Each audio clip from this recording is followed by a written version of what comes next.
الله نحمده ونصلي على رسوله الكريم أما بعد. We will now continue with Imam Ghazali rahmatullahi alayhi's iqtisad fil i'tiqad commentary. We got to the 10th claim where in his first main section, which is about the essence of Allah or the nature of Allah. So it's basically, we began by discussing an argument for the existence of God. So this is like a first stage argument in contemporary terms, and then he went through second stage arguments, what kind of qualities and attributes, well, not exactly attributes, but certain things which are essential for this God. He has to be eternal, he cannot be newly originated, he has to be post-eternal, he cannot be a body, he cannot be divided into an atom, he cannot be located in a direction, he cannot be something physical, and so on. So now we are saying that he is one. ندعي أنه سبحانه واحد. We claim that he, Allah Ta'ala, is one. So this is affirming his essence and denying any equal, right? فليس هو نظر في صفة زائدة على الذات. This isn't about denying or rejecting any added meanings or added attributes upon the essence. And this was previously discussed when we said that Allah his essence must be the bearer of his attributes. So we cannot reduce his attributes down to his essence, because if we were to say that his attributes were identical to his essence, then we would say something like Al-Qudra, the power, is the creator of the universe. And although you can call Allah by his names, however, we are not reducing, we actually intend different meanings by these attributes. So Allah's power isn't the same as his being eternal, or Allah's knowledge, or his will. These are different attributes, they have different meanings and purposes, functions. And the example that was given was like that of a carpenter. When we say a carpenter came and he did his work, we don't say carpentry did the work. We say it was a carpenter who did it. So there must be a bearer of an attribute of carpentry in order for the job to be carried out. Similarly, we cannot say Al-Qudra is the creator of the universe, rather the one that bears Qudra, and that is the essence. So the essence can have attributes. This has been hinted towards earlier. So what do we mean by one? When we say Allah is one, this means a few things. Nowadays we have some contemporary people say there's Tawheed Uluhiyya and Rububiyyah, etc. But classically, what we meant when we said Allah is one first is that he is indivisible. He cannot be divided into or by quantifiable parts. He cannot be measured. So he's indivisible. So this applies to Allah since he is not divisible. So he says here, وَيُرَادُ بِهِ أَنَّهُ لَا يُقْبَلُ الْقِسْمَةِ. He cannot be divided. أي لا كمية له ولا جزء ولا مقدار. So he has no measurement. He cannot be measured. والباري تعالى واحد, and he is one essence. So we say he is unique in rank. So there's an example that the sun is one. So it's in the sense that it is unique in relation to the earth. So because there are many stars, the sun is a star, but it's unique. So Allah has no equal in status or rank.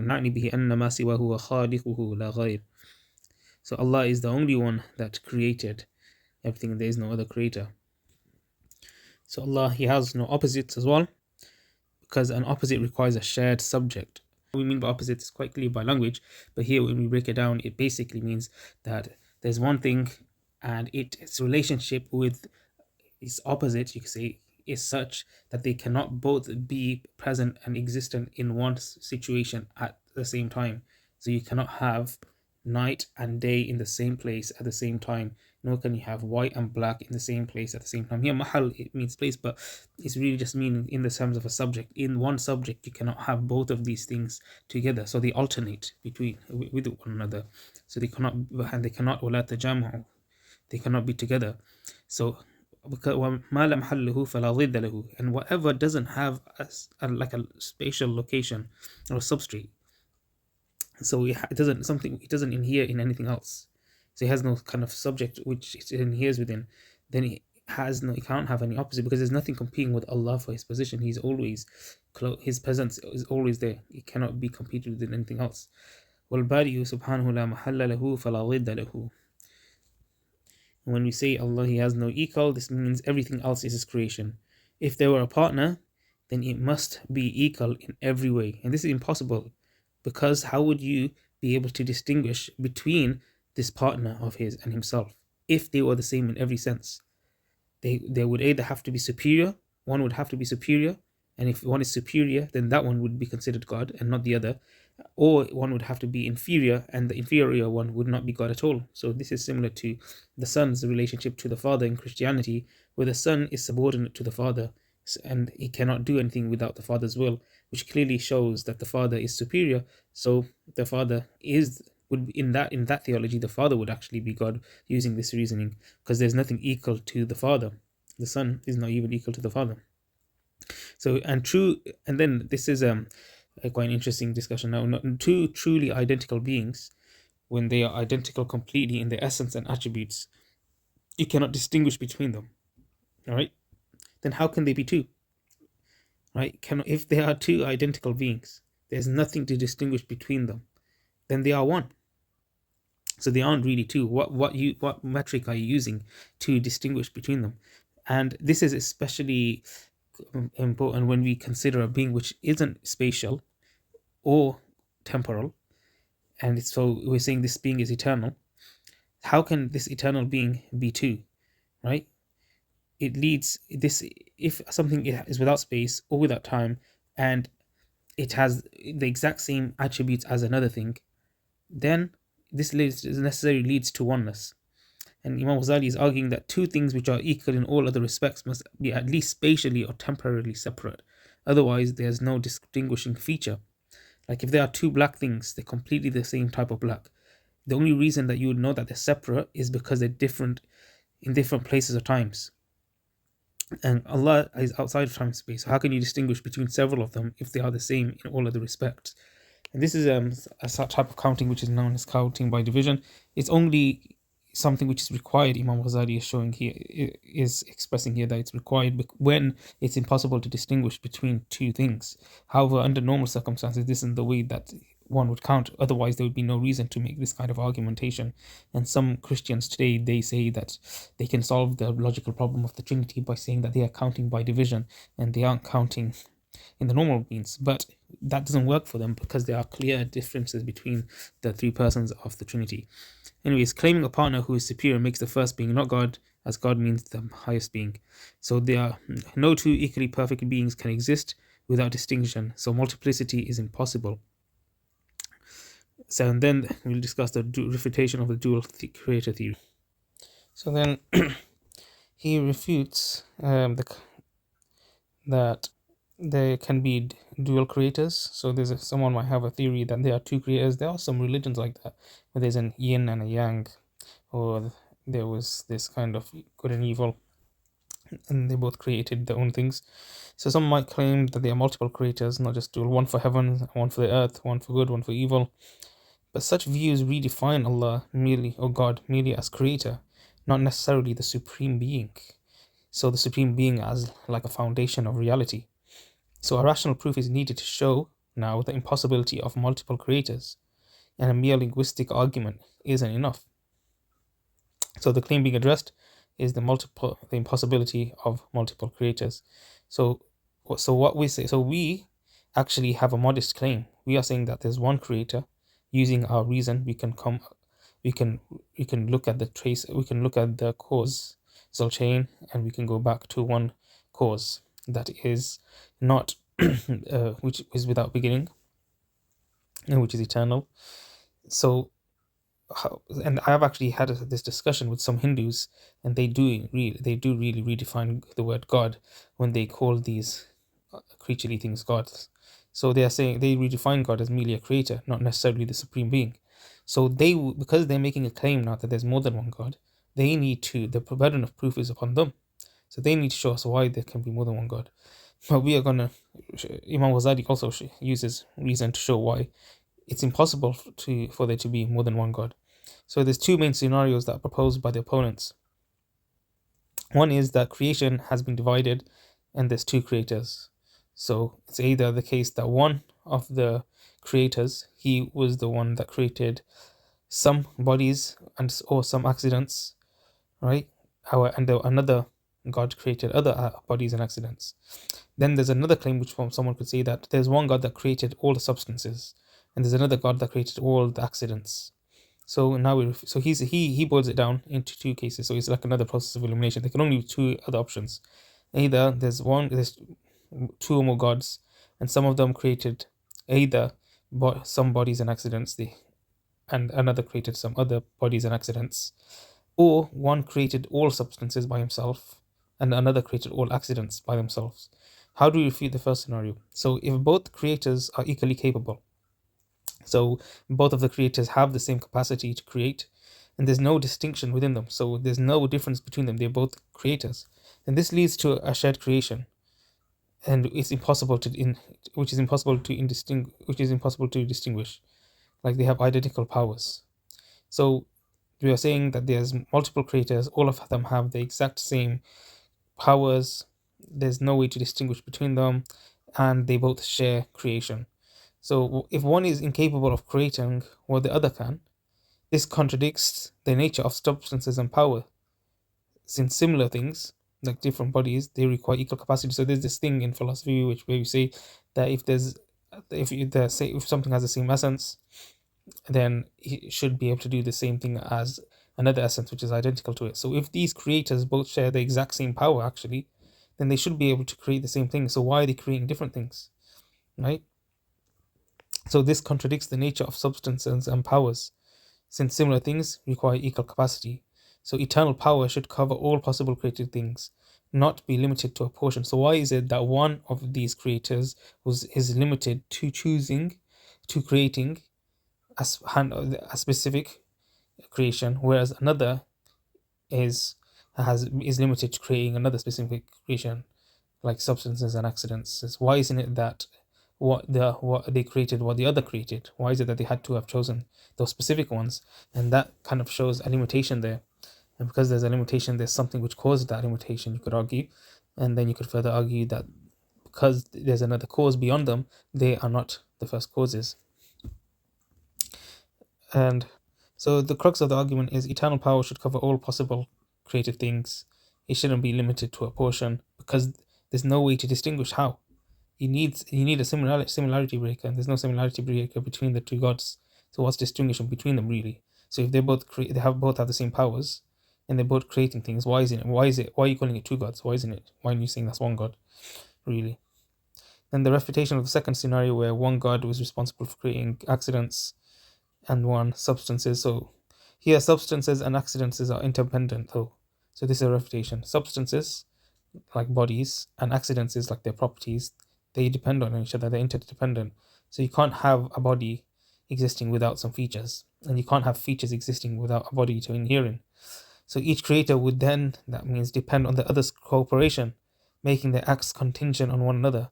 So if cooperation is logically necessary, it negates free power. So this means that it's a necessitarian kind of creator. The creator is forced.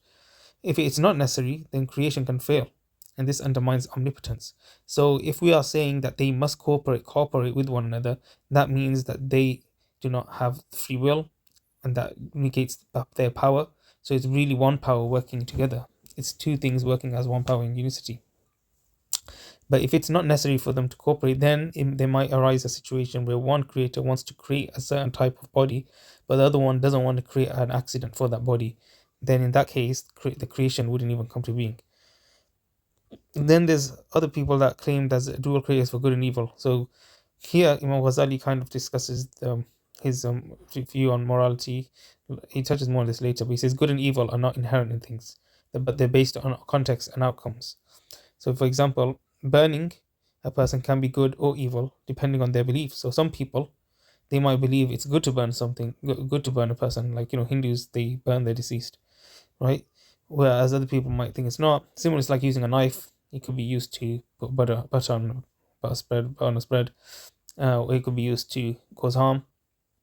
So It can be good or evil, but the physical act is the same. So the power to perform one of these actions entails the power to perform the other. So me using a knife, right, to and so the movement is just so the hand. So me using a knife to kill or me using a knife to apply butter on spread is the same movement. So it's the same action that's being created. So inherently there is no difference between the acts themselves of good and evil. It's the context and the beliefs which frame what is good and evil. So this leads to the same contradiction between and conflict between two creators. So if one is the creator of this so-called good in this belief system and this so-called evil in this belief system, then one wants to create evil and the other one doesn't want to comply, then what happens in that situation? So the conclusion is every possible model of multiple creators results in disorder and contradiction. And the Quranic proof is لو كان فيهما آلهة إلا الله لفسدتا. Right? So لو كان so if had there been gods besides Allah in heaven and the earth, then they would have been corrupted. And the next topic is he gives a preview that it's the impossibility of Allah being a locus for temporarily originated attributes, and this will be addressed in the discussion on divine attributes. And this completes his 10 claims about the nature of Allah. Yeah, we can look at the text a bit as well. So here in this part, when he's talking about how can there could be no equal to Allah, and then it's just interesting how he's discussing here how we can distinguish between two things and say there are actually two things rather than one. So he says here, فإنا لا نعقل سوادين إلا في محلين. So we can only consider. Sorry, let me start from here. وجه استحالة كونه مثل من كل وجه أن كل اثنين هما متغايران. So whenever every two things they are different. If we want to count there to be, if we want to say there are two things, we have to acknowledge there's difference there. فإن لم يكن تغاير لم تكن الاثنينية معقولة. If there is no difference between them, then being dual is not intelligible. فإن لا نعقل سوادين إلا في محلين. So we cannot comprehend two black things except in two places. أو في محل واحد في وقتين. Or they could be in one place but in two different times. فيكون أحدهما مفارقا للآخر مباينا له مغايرا إما في المحل وإما في الوقت. So these two things are separate from one another, either in place or in time. There can be two things as well. You can distinguish between two things as well because they might have different like limits or definitions and essences or realities. So when there's two things and we see they might even be in the same place at the same time. So let's say they might be in the same place at the same time, but they have different essential attributes. كتغير الحركة واللون فإنهما وإن اجتمعا في محل واحد في وقت واحد فهما اثنان. And he gives an example. Imagine there's a movement and there's color in that movement. That we won't reduce color and movement to one thing. Rather, we would say that both of them have occurred in one place in one time, and they will both be considered two things because we can distinguish between the essential realities. So if both of the things are the same in the reality and in the meanings or in the limitations, like two black things, فيكون الفرق بينهما إما في المحل أو في الزمان. So if everything else is the same between the two things, then the only way to distinguish between them is in time and place. فإن فرض السوادان مثلا في جوهر واحد في حالة واحد كان محال إذا لم تعرف الاثنينية. So if there's two black things, if you suppose that there's two black things in one accident in one state كان محالا, then this is impossible إذا لم تعرف الاثنينية, because since you cannot distinguish in duality here, right? ولو جاز أن يقال لهم اثنان ولا مغايرة لجاز أن يشار إلى إنسان واحد ويقال أنه إنسانان بل عشرة. If you say that this is allowed, if you say this is permissible, if this says it's permissible to do this, then it should also be permitted to point towards one person and say this is actually two people, or in fact this is 10 people, right? And they are all the same. كلها متساويات متماثلة في الصفة, even though they're all the same in attribute والمكان, and they have the same place. وجميع العوارض واللوازم, and they have all the same attributes and accidents and entailments من غير فرقان, and they have nothing distinguishing between them. ذلك محال المقدرون, and this is of course impossible. فإن كان الند لله سبحانه متساويا له في الحقيقة وصفاته استحال وجوده إذا ليس مغايره بالمكان إذا لا مكان ولا زمان فإنهما قديمان. Then they would if we would say there's something equivalent to Allah, then there would be no distinguishing feature between Allah and this other thing, because Allah isn't and they were to be same in all other respects, in power and attributes and entailments. Because Allah isn't in space or time, then and they are both eternal, then how would you distinguish between them? فإذا لا فرقان, there's no difference. So even if different people they would say this thing, there's so many gods. Really, it can be reduced to one god if you see that outside of time and place, and they have the same attributes and the same features and everything. There's no distinguishing feature, same will. Some people might say here that ومحال أن يقال يخالفه بكونه أرفع منه. Some people might say like this is like the father and the son. So it's like Imam Ghazali's. Even though he has an interesting conception of Christianity in other places, here it seems like he's directly attacking this hierarchy, the monarchical view of Christianity, which they use today, where they say the father is at the top and then the son, but they have the same essence, they're the same in all respects. But here saying it's impossible to say that they can differ because of their elevation. Because elevation, فإن الأرفع هو الإله, because the most elevated one, that one would be the God. And God, or the deity, and the deity and God is the title, is the description of the name, and أجل الموجودات وأرفعها, of the greatest of existences and the highest, most elevated. والآخر المقدر ناقص ليس بالله. And the second one, like the son in the Christianity, he would be lacking and he could not be God. ونحن إنما نمنع العدد في الإله والإله هو الذي يقال فيه بالقول المطلق أنه أرفع الموجودات وأجلها. That's because a God is known as the highest existence, it's the foundation of reality. وإن كان أدنى منه كان محالا. If he is not highest, if he is lesser than this, then this is impossible. لأنه ناقص ونحن نعبد بالله من أجل الموجودات. And this is because there is a shortcoming here, and what we mean by a God is the most highest and the most greatest existence. فلا يكون الأجل إلا واحدا, and the most greatest and the most majestic and the highest can only be one. وهو الإله ولا يتصور اثنان متساويان في صفات الجلال. It cannot even be imagined that there be two things which are equivalent in the attribute of Jalal, might, and majesty and greatness. إذ يرتفع عنه ذلك الافتراق ويبطل العدد كما سبق. So this shows that you cannot say that they're the same in all respects. This is really destroying in the monarchical view of Christianity. And then it goes on to the discussion that we briefly explained before, that what if people aren't really using the word God to mean the Most High, but rather just using the word God to refer to something which creates, right? So بل هو مخلوق الخالقين أحدهما مثلا خالق السماء والآخر خالق الأرض، أو أحدهما خالق الجمادات والآخر خالق الحيوانات وخالق النبات. So they're saying, what if there's different creators, one creator for like solid things, one creator for animals, one creator for vegetation. فما المحيل لهذا? Why is this not possible? فإن لم يكن على استحالة هذا الدليل فمن أين ينفعكم قولكم أن اسم الله لا يترك ولا هؤلاء. So if no one is disagreeing with you, if someone is saying, okay, we don't use the word ilah the way you do, right, then what's wrong with using the word ilah for these beings, these creators? فإن هذا القائل يعبر بالإله عن خالق. So because this speaker just means creator when he says ilah. أو يقول أحدهما خالق الخير. Some people say that there can be a خالق of خير, a creator of good, a creator of evil.